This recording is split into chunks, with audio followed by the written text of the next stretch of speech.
Hello and welcome to episode 231 of the Mark and Me podcast. As always, I'm your host Mark. Now joining me on today's episode is the frontman from the amazing band Rise Against. I'm joined by Tim McIlrath.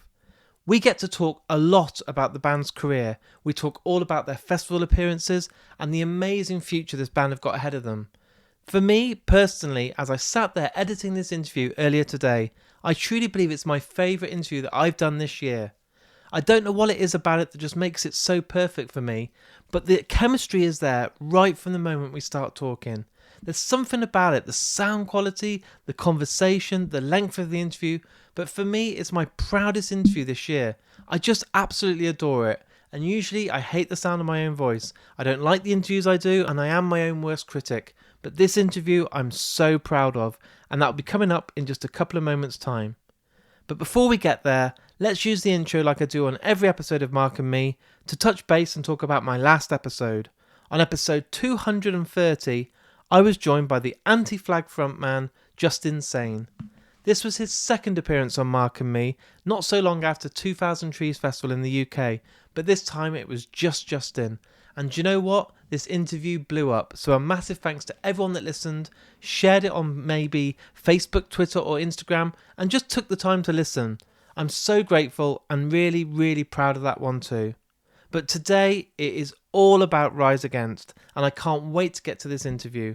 So here's me and Tim talking all things Rise Against. So Tim, thanks for joining me today on the Mark and Me podcast. Yeah, thanks for having me. Tim, what I like to do for the listeners out there, maybe that are discovering your band for the first time through this podcast, is give them an idea about the early days. So talk to me about when you were a kid. What were those first albums that you remember buying, maybe with your pocket money or, you know, when you're doing a job as a kid that you absolutely adored, where you'd listen to every track, you'd smell the inlay, you'd read the lyrics, you'd absolutely be sotted with an album? Oh man. Yeah, I remember those days. So I got into music probably like right in the late 80s, early 90s. So at the same time punk rock and hardcore was hitting me at the same time, like we were like alternative music was just starting to change music, you know? Yeah. Let's see, the first album I remember like really my own was probably more like metal stuff, like Metallica, I would say. Nice. Like before I got into punk and hardcore, Metallica was kind of like the gateway into just heavier music that like wasn't on the radio. And I remember getting Ride the Lightning, their album from 1983. And I remember I had two friends, and we didn't have enough money to just go out and buy the entire Metallica catalog. You know, it wasn't, you could just, records were, even back then, were expensive. Yeah, definitely. And so I remember one of my friends got And Justice for All, one of them bought Master of Puppets, and then I bought Ride the Lightning, and we would swap them all the time, you know, but those were the ones that we owned, you know. And it was because we spent every day together anyway, so it wasn't like we were ever away from those albums. And that was our way of kind of, I guess that was early file sharing. So it's like, you lend me the Black Album and I'll lend you Ride the Lightning, and you know. Exactly. Yeah, because we were kind of inseparable anyway, so it was like we were just kind of saving money, and that way we got to listen to everything. But Ride the Lightning was like my appointed part of the collection. You were the start of the early Napster. You were right. You were the kids before Napster was cool. That's what I was just thinking. It was kind of like a medieval, I love it. File sharing. Yeah, amazing. DIY. And music for me all changed when I went to my first gig. Seeing Green Day on their Dookie tour, must have been like 90s. It blew me away because I then got to hear how much of an impact music can have on stage and in presence. You know, it's not just a really produced album. You can hear Billy Joe singing and Trey's drums and everything. And it really hit me hard, where I then was like, that's what I want to do for the rest of my life. But what was those first shows you remember? Maybe you're a kid or a teenager that you went to that your ribs kind of shook, your hairs on your neck stick up, and you were like, that's what I want to do? So the first show that I went to that did that to me was seeing Nirvana play at the Aragon Ballroom in Chicago. on the In Utero tour. Wow. Yeah, and then and Jawbreaker was the opener Fucking too. hell. Yeah, they weren't supposed to be. It was like it was Nirvana, Mudhoney, and the Wipers, but something happened to the Wipers and they had to bail on the tour for like a week. And I think because Jawbreaker was a new sign to Geffen DGC, which was like what Nirvana was on at the time, they managed to get out of the tour, and so I got really lucky and saw that show. And yeah, like that was one of the. Cause I was well into Jawbreaker, and I was well into Nirvana, and like those were two different types of music kind of coming together for me, you know. And I remember thinking like, this is amazing. This is all I want to do. If not be on that stage, all I want to do is be in this crowd. Like I want to be at these shows all the time. I wanted to do this. I want to see live music, hear live music.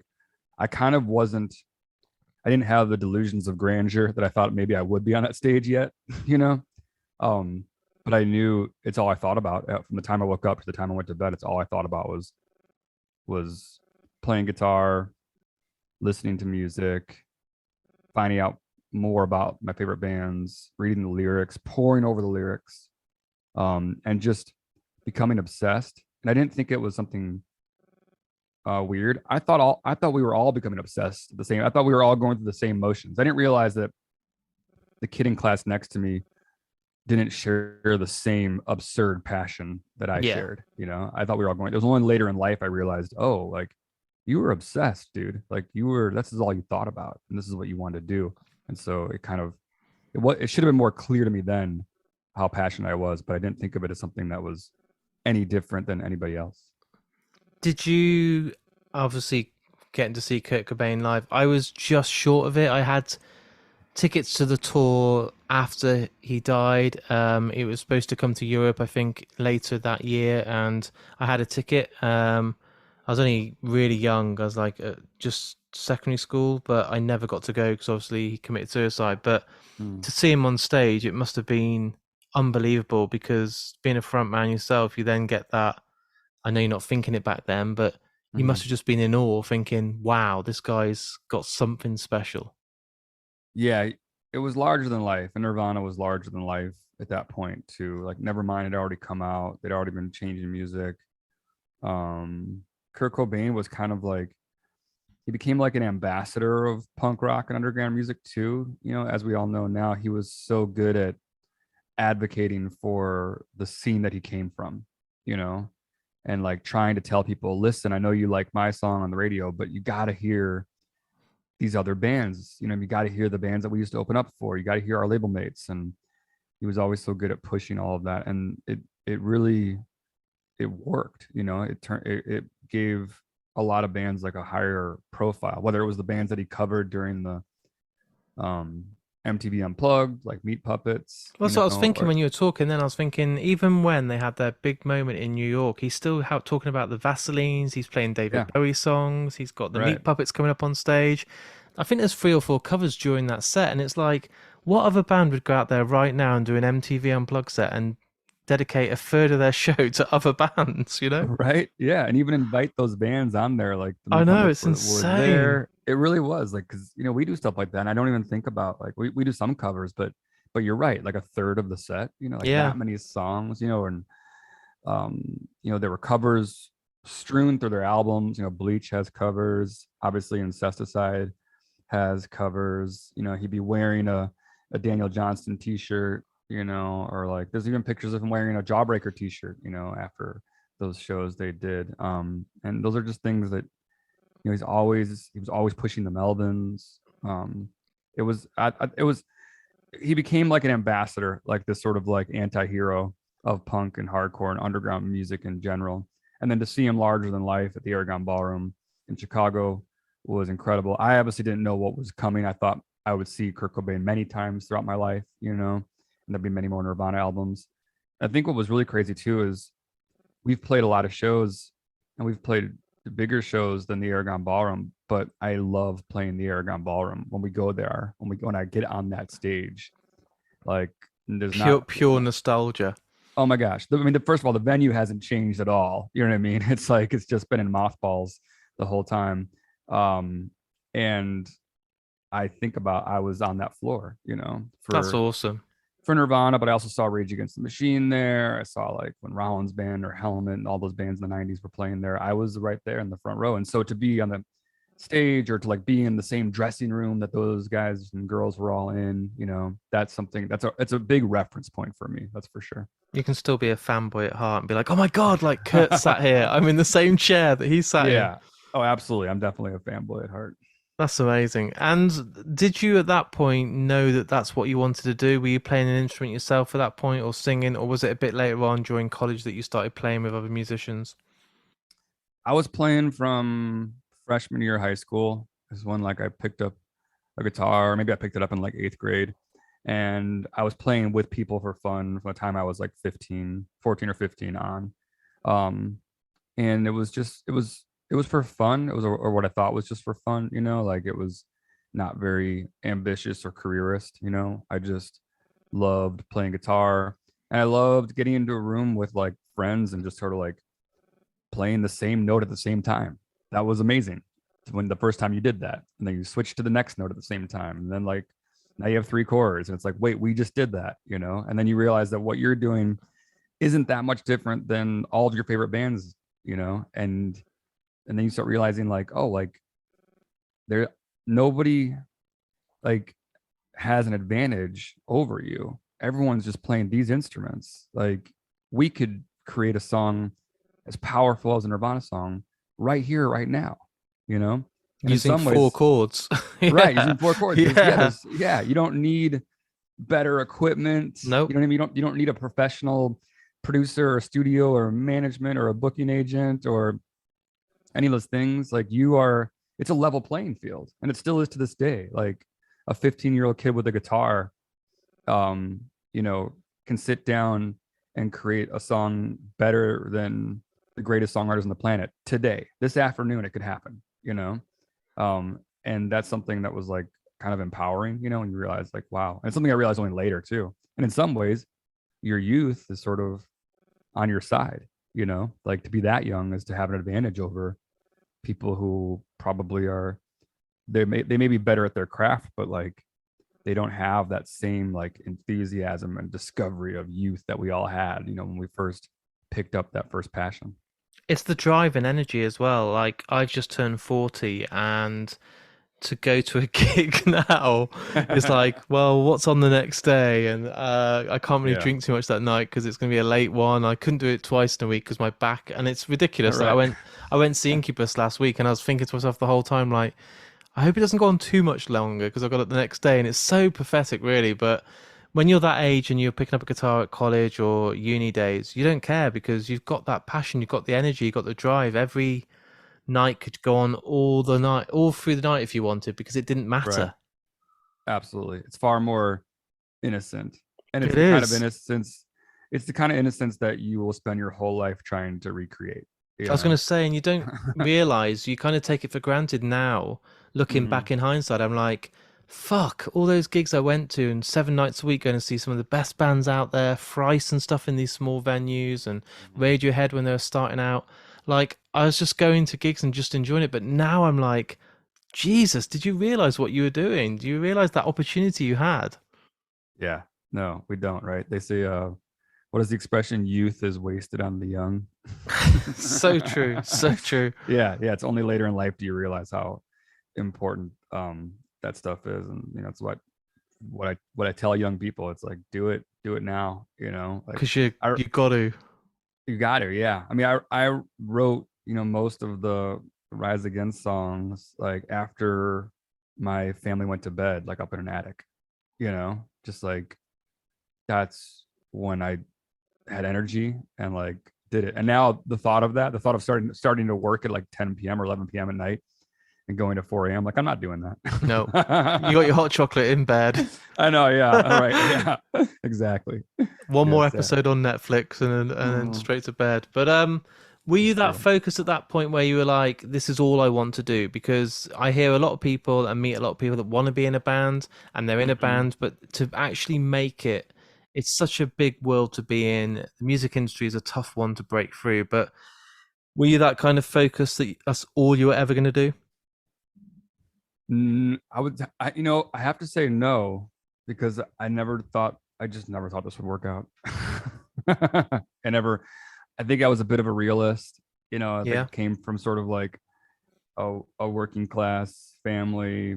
Like the idea of doing music, like how absurd and bizarre, And I think especially as I grew up in sort of like I grew up outside of Chicago and away from anybody I had no model for people who were doing creative endeavors as a living. So I had nobody to look at as a reference point and say, oh, that person can do it. The only people I had were people in magazines and on TV, and that just seemed way larger than life. That's like, you might as well, you know, strive to win the lottery. Yeah. And so, but that said, like, even thinking that it wasn't going to be a reality, it never stopped me or slowed me down. You know what I mean? Like, I did it out of sheer like instinct, and it's just simply what I cared about. Like it's what I really woke up thinking about and fell asleep thinking about, and all I want to do was put songs together and play music with my friends and try to get a show. And I was obsessed. And so the idea, like, reaching for that brass ring wasn't part of it. It was really just about like the song and the community of it. And I was way into the punk and hardcore scene, which became like a family to me as well. And so when the success found us, it was a bit of a shocker. Yeah. You weren't prepared. Yeah, we weren't prepared, and you just kept thinking it was going to end every day. You're like, this is a fluke. This album's a fluke. Someone's going to rupture us and say, hang on a minute. Yeah. What the fuck are you guys doing on this stage? Totally. Yeah. That's what it felt like. It felt like maybe like you won a contest, and like Yeah. you're gonna be up on the stage for a minute, or you're gonna get to go on this one world tour, but then you're gonna go back to your life. You know what I mean? The bubble's going to burst and you're going to drop down to reality. Yeah. Yeah, never felt very worthy of it. And I think especially as coming from such an underground community, like my band was getting bigger than most of the bands that I had listened to. And so I was like, this wasn't supposed to happen, like what's going on here? In retrospect, like now 20 years later, I think it was like it was an accidentally good perspective to go through all those years, was thinking that they were going to end any day. You really appreciate them. You really appreciate all the shows, all the tours, because you just didn't have any clue whether it was going to last or not. I think to not take it for granted, and be humble about it is the best way to be, because not all bands realize that they're very transparent. And if you go on stage and you kind of do a half-hearted show and you're like, let's just get through it tonight, lads. Mm-hmm. Crowd can see that. Yeah. I've been to many gigs and seen when it's like a cash grab tour and it's not genuine, and it's like, this band don't really want to be doing this. It's probably some bill they've got to pay, or they're just doing it for a job. But when you see that drive and passion and want for it, and like you were saying, you could think at any time this is going to be taken from you. You probably went on stage every night thinking, let's do the best show we can. Yeah, absolutely. You hit every city, not sure if you were going to be back there, at least for those first 5 or 6 years. And so, yeah, I mean, that's something I will say about our band. We've never hit the stage out of obligation or a cash grab. We've never played a show just for money. No. We always played a show for our fans, and to try to get to your city or a city near you every couple of years, and then realize that like this might be show number 5 this week, but this is the first time we've played, in Manchester in 3 or 4 years or whatever, and this is the time that people are going to get to see you. And that's something that I've really appreciated about all 4 of us, really, because everyone, no matter what's going on in your life, when we step on that stage, like we take it seriously, and that it's been lovely to be a part of. Some of the bands I've had on the podcast recently, Everclear, Incubus, Feeder, these bands that have all been going over 20 years. And because you're one of those bands, what is it that you think is still making you want to do it every day? And, like you said, you get back to go on tour again. The nights get harder. The energy levels aren't as strong as they used to be. You've got families and kids and wives and all the other stuff. What is it that still makes you have that drive to get up and still want to do it when some bands just go, fuck it, we've done 3 or 4 albums, we'll just live off the money and take a whole holiday now and retire? Right. I mean, retired holidays are overrated, I think. You We all know know what I that mean? from lockdown. Everyone had 2 years off and everyone's like, I'm bored. Yeah, right. I feel like, like if you go try doing absolutely nothing, like you're gonna get real bored real fast, I think in the end you're just gonna crave doing this. And even the bands that go away, you can tell like they crave the stage. You know what I mean? They crave being back up there because whether you're doing it because you need to pay the bills or you don't need to pay the bills, it's still a part of who you are, and like the further you get away from that stage, like the more you will crave going back to it. And so, yeah, like I definitely have a certain respect for bands like the bands you just mentioned, bands that have been doing this for like 20 years, like it's it's a different level, and it's a different mindset, a different perspective. And I have a lot of respect for the people that are out there still making records and playing shows after being around for like 20 plus years. You hit this different I don't know, it's like this different community of bands. Like you're just kind of lifers at that point, and not everybody makes it that long. So I definitely, when I look at like the bands you mentioned or bands like Pennywise and Bad Religion, like from our scene that like came long before us, like I have such an I have a deeper admiration now than I had even before, seeing what it takes to keep a band together, to keep doing it, with enthusiasm. Um, I don't know. I think it's just sort of part of our DNA. And so it makes us want to keep doing it. And like you said too, like life goes on. You get married, you have kids, you have families. It goes from, anybody who has a family will tell you too that like tour went from being like the exhausting part of your life to then once you have a family, tour becomes like the vacation of your life. Yeah, Because time out. Let's go on tour. yeah, right. It's Yeah. like you're allowed to sleep in or hang out all night.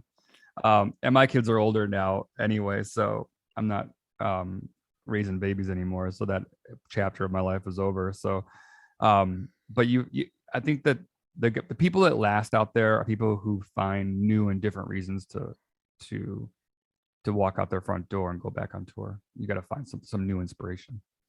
I recently had on Jimmy Eat World and Anti Flag and some Yeah. 41, and I want to ask you the same question actually because being in a band like yourselves in that sort of genre with that kind of community in that scene, did you kind of give yourself expectations or like targets? So when you started out, you'll play any show you can because you want to get seen, you want to kind of get on the stages and build these support slots so you can then start to try and win people over. 5, 10 years later, you're then playing the festivals, the Slam Dunks, the Download, the Reading, these sort of festivals. When you've been in a band for this long, are you still setting yourself targets of like, we want to see ourselves further higher up the poster when it comes out of the lineup? We want to see ourselves on a longer tour or with some bigger bands. Is there something you always kind of strive to keep on doing?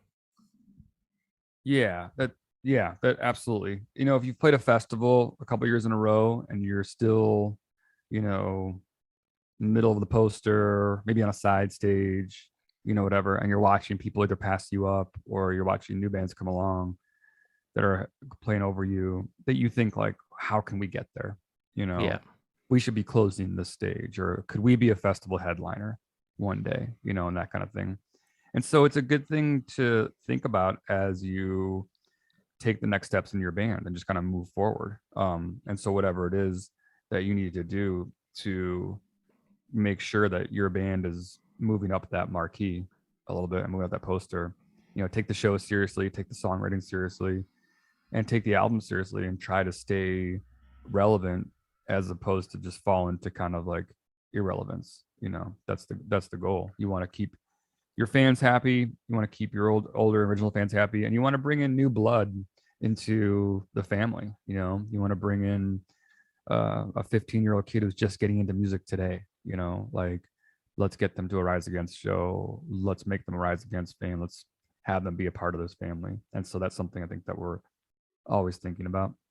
That's a good way to look at it because, bands like Thrice and stuff who I adore, you go to their shows and there's still a lot of the kids that have now become adults. So you see a lot of Mhm. the faces that you remember seeing 20 years ago, and they've all Right. probably got babysitters, but you're Yeah. hoping they're going to appeal to a new audience. So your 17 to 18-year-olds that listen to Parkway Drive and bands like this are hopefully going to discover bands like Thrice. But that's a Mhm. really good way to look at it. I kind of, you must have to take a step back sometimes to look at it like that and think, we want to win new fans or not just kind of stay safe with the loyals that have been there for 20 years, you know? Yeah, because that's how you'll keep doing this. That's like how you'll keep kind of feeding the fire. Because as fans get older, God bless them, they're not going to come to as many shows. You know what I mean? Like I'm older. I'm fans of a lot of bands. I don't go to all their shows. I can't make it to all their shows. So you always want to be bringing in that freshman class, you know, to kind of make sure that you can still do this. And I think that's the difference between maybe like a really successful band versus like a not successful band, is that if you can speak to the generations and not just a generation, you know, um, so you're not just like a nostalgia act, and you're not just playing for people who you represent a certain part of their life, but you're playing for, you know, people that came into your story at very different albums, even. You know what I mean? Like maybe our second album is the most important thing to you, but maybe our fourth album is when you turned 15 and you discovered us, and maybe our sixth or seventh album is like the one that's most important to you. And so all of a sudden, when you show up to your town, you just have people who kind of jumped on the train at like different places, but they're That's all there amazing. together. Yeah, Yeah. and that's what you hope. So if you see a really big band, that's what they did. They managed to get people to join their party in different eras, um, and then all gather in your town that night and buy a ticket to come see your show. And then you get to celebrate like the whole catalog of songs. And it goes without saying that someone is going to connect with this era more than this era, etc.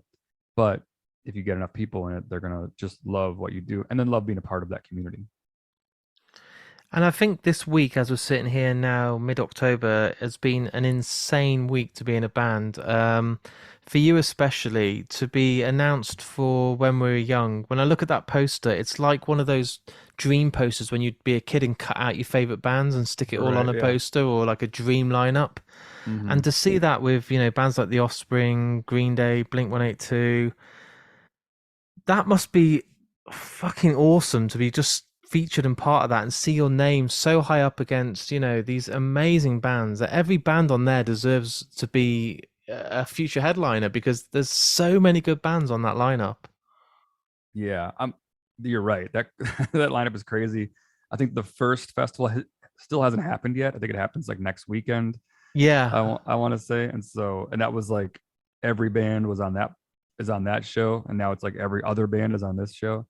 Um, I'm really happy that Rise Against is part of a community like that. Like I don't know every single one of those bands on that poster, but I'm friends with a lot of them. We've toured with a lot of them, and the band's playing this upcoming one, and it's so fun to be a part of like a community of music like that. I've always sort of taken it for granted, but then I meet bands on the road who are just sort of islands sometimes. Yeah. They didn't grow up in like a scene like that or a community, and they would not necessarily be invited to a fest like when we were young. And it makes me really grateful that we came up in something that's a little bit more community based. You're part of like this family. Like even though I don't know a lot of those bands, like when I run into them at catering, it's like, oh, you're the guy from this band, I'm the guy from this band. Like we used to cross paths in That's cool. 2007, and it's like you're part of a family in a way. And obviously, the news of Blink 182, everyone I know at the moment is trying to get tickets as we speak because it's just gone insane. But you're doing the whole Australian and New Zealand tour, aren't you, as the main support, which is going to be, I'm sure, an absolute blast. Yeah, that I can't imagine. That'll be epic for sure. Yeah, we haven't been to Australia in a while, and we're super looking forward to the opportunity to play um, with Blink and for Blink fans. And that goes back to what we were saying too. It's like you've always got to be thinking about bringing in new blood into what you're doing. and shows like that we always seek out, because that's when people who have not seen Rise Against before see Rise Against. Yeah. So we try to find spaces to get in front of new faces. And so that tour specifically, I guarantee you that that crowd will be people who have not seen us before, maybe vaguely familiar with us. And we'll certainly have our fans there too, but we'll get the opportunity to bring a lot of people into what we do. Yeah. Welcome to the family, you know, bring all these people. Mm-hmm.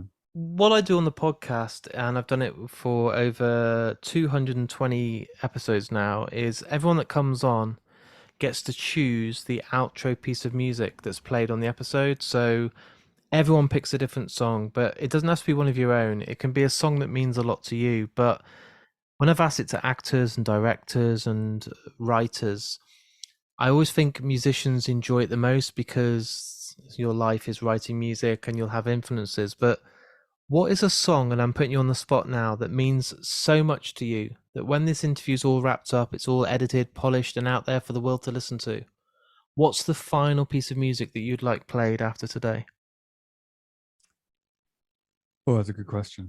You've got 200 in your head right now. We need to get it down to know, one. Right? Right? Does everybody struggle with this, or does I've had to pause it before and have 20 minutes delay and then edit it out, so the listeners are like, "Wow, he chose that quickly." I'm like, "No, he didn't. I went downstairs, got a drink." Right? Yeah, totally. Oh man, so many songs, but what I like to do is the one that came straight to your heart or head straight away, and it's usually a solid reason why that was the first one, because you might get it down to 3 or 4 while I'm speaking to you now, but one will scream louder than the rest. Okay, so there's one that came to my head because I was thinking about, and you're asking about important shows that you saw, and that the show I mentioned, the Nirvana show, was important, but also the band Fugazi was super important. Oh God, amazing! Seeing Fugazi shows were kind of like just so different than seeing any other band. You know, you're watching this band that was creating this ecosystem of what they were doing around what they were doing. And so if I had to finish this interview with a song, it would have to be Fugazi. And then the song that came to mind was Bed for the Scraping. Amazing. No one has chosen Fugazi yet, so that's amazing. Oh, really? And I've had Dennis from Refused on, and I thought he'll pick Fugazi. I thought to myself beforehand. Yeah. And then I had Justin from last week. I had literally I've been going through everything, but Justin from Anti-Flag, and I thought maybe he'll pick Fugazi, but nope. That's funny. What did Dennis and Justin pick? Dennis is kind of Justin went for something crazy, like it was a real pop song. It was Cardi B. And he just did it just because he was like, fuck it, like no one's going to expect this from me. Yeah, there you go. Yeah. And I think Refused, I think it was the Ramones. Okay, yeah. So that's cool. They're amazing bands. But those are two of the best dudes on the planet right there, Justin and Dennis. Justin, honestly, I've had him on twice, and I could talk to him for hours. Like, just an absolute sweetheart. Yeah, sweetheart, so smart, great songwriter. Been around the block a few times. Yeah. And Dennis, like, I feel intimidated just because his record collection and everything that he knows, he's like Wikipedia for every record.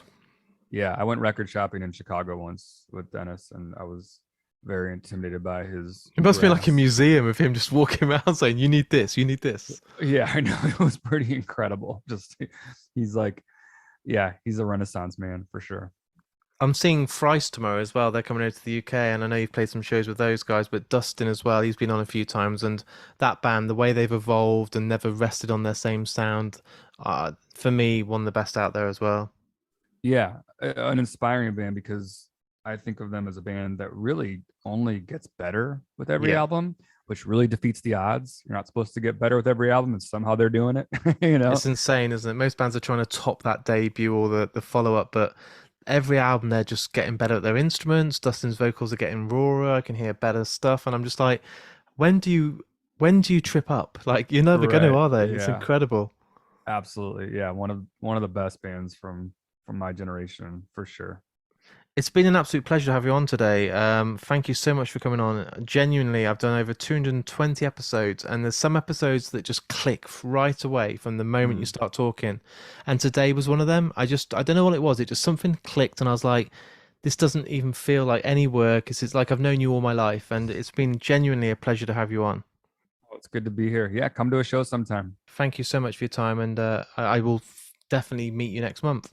Cool. Sounds good, Mark. So there it is. There's my interview with me and Tim from the amazing band Rise Against. What an amazing guest. As I said at the start of today's interview, for me personally, my own personal favourite episode this year. I absolutely adored it, and Tim was a dream guest. I really could have talked to him for hours, and I really hope that our paths cross again early next year so we can do more episodes for Mark and me, because he's just unbelievable. I'm so excited that band are playing right now in the UK. Go and check them if you haven't got a ticket. There's a great tour in November, and they're amazing live. I've seen them at Download and other festivals and their own headline shows, and they are just unbelievable. But not only that, they're supporting Blink-182 in 2024. How far away is that? But honestly, what a support slot they've got there. Amazing. If you've enjoyed today's episode, all that I ask is that you share this. It costs you absolutely nothing to listen to Mark and me, so all I ask in return is to click a couple of buttons. If you're listening to it and you think this is a great episode, why not retweet it on Twitter? Why not on Facebook hit that share button? Or on Instagram just put it on your stories, or just even like it, because that then brings a whole new audience to Mark and me. I don't make money off this podcast, and I don't keep that a secret. It's all about doing it because I love it and for the passion. And when I see people share it, it means an awful lot. And you never know, you might just have one follower on your Twitter or Facebook or Instagram that sees that post, just one, and they suddenly check it out, listen to all 220 episodes, become a huge fan, and that was just for you clicking 2 buttons. That's all I ask. But if you've really enjoyed today's episode, I do have a Patreon account. That's the way that I can fund for this podcast to be on stuff like Spotify, Amazon, Apple Podcasts, and Podomatic. That all costs money, plus me traveling the UK to do interviews and editing these podcasts, so anything that you can give via Patreon goes a long way. And to reward you and say thank you for the support, each and every month, thanks to my good friends at Richer Sounds, I have some great prizes just to say thank you. But not only that, I try and do prize giveaways each and every month. I'll be starting a podcast just for the Patreons, which are exclusive episodes of Mark and me coming very, very, very soon. And also, you'll get a badge as soon as you sign up. You'll get some cool little stickers, and they're stuff that money can't buy. They're exclusive just for my Patreons. Things aren't slowing down, and as I sit here right now, I look at my calendar for next week, and there's 9 episodes scheduled. So things really are getting hectic. So I will be back, honestly, with a new episode in just a couple of days' time. So until then, listen to Rise Against, look after yourself, take care, and I'll speak to you all very soon.